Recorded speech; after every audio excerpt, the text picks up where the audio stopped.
Hello friends, welcome to my channel. ఇది నా tasty వంట. ఈరోజు నేను చెప్పబోయే రెసిపీ బెల్లంతో చేసే పరమాన్నం. ప్రతి పండగకు మనం ఇంట్లో మొదటిగా చేసే ప్రసాదం పరమాన్నం. ఇప్పుడు నేను చెప్పే కొన్ని చిన్న చిన్న టిప్స్తో ట్రై చేసి చూడండి. టెంపుల్లో తినే ప్రసాదం టేస్ట్ ఇంట్లోనే హ్యాపీగా చేసుకోవచ్చు. ఇప్పుడు తయారీ విధానం చూద్దాం. ముందుగా ఒక కప్పు రైస్ తీసుకొని ఒక రైస్ బౌల్లో వేసుకొని అందులో వాటర్ పోసి 3 సార్లు శుభ్రంగా కడిగి ఉంచండి. ఇప్పుడు అందులో 1 కప్పు రైస్కి 3 కప్పుల వాటర్ చొప్పున వేసుకొని స్టవ్ ఆన్ చేసి మంట మీడియంలో పెట్టుకొని రైస్ మెత్తగా అయ్యేంత వరకు ఉడికించండి. మధ్య మధ్యలో ఇలా గరిటెతో కలుపుతూ అన్నం ఉడికిందా లేదా అని చెక్ చేయండి. ఇలా మెత్తగా ఉడికించుకున్న అన్నాన్ని పక్కన పెట్టుకోండి. ఇప్పుడు వేరే బౌల్ తీసుకొని అందులో 2 టేబుల్ స్పూన్ల దాకా నెయ్యి వేసి నెయ్యి బాగా వేడి చేయండి. ఇలా నెయ్యి వేడెక్కాక అందులో 15 బాదం పప్పులు వేసి ఎర్రగా వేయించండి.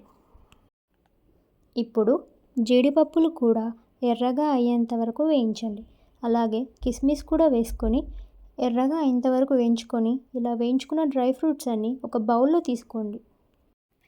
ఇప్పుడు 1 కప్పు నీళ్లు పోసుకొని అందులో 1 కప్పు బెల్లాన్ని వేసుకొని గరిటెతో మెల్లిమెల్లిగా ఎక్కడా కూడా ఉండలు లేకుండా కలుపుతూ ఉండండి. ఇప్పుడు ఇలా కలుపుకున్న బెల్లం పాకాన్ని బాగా మరగబెట్టండి. ఇది ఎంతలా మరిగితే అంత అరోమా బయటికి వచ్చి పరమాన్నం చాలా టేస్టీగా అవుతుంది. 1 పావు టీ స్పూన్ ఇలాచీ పౌడర్ వేసి బాగా కలపండి. ఇలా మరిగించిన పాకంలో మనం ముందుగా వేయించి పెట్టుకున్న డ్రై ఫ్రూట్స్ వేయండి. వేసి గరిటెతో మెల్లిగా కలుపుతూ 1 నిమిషం పాటు ఉడికించుకోండి. ముందుగా ఉడికించి పెట్టుకున్న అన్నాన్ని ఈ పాకంలో కొద్ది కొద్దిగా వేస్తూ గరిటెతో కలపండి. ఎక్కడ కూడా ఉండలు లేకుండా గరిటెతో ఇలా మెల్లిమెల్లిగా అనుకుంటూ కలపండి. ఇలా కలుపుకున్న అన్నాన్ని దానిలో ఉన్న నీరు మొత్తం ఎగిరిపోయేంత వరకు ఉడికించండి.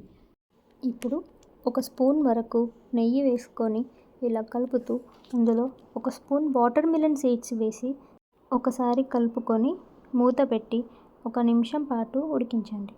ఆ తర్వాత మూత తీసి కలుపుకొని సర్వ్ చేసుకోవడమే. అంతే ఫ్రెండ్స్, ఎంతో టేస్టీగా ఉండే బెల్లం పరమాన్నం రెడీ.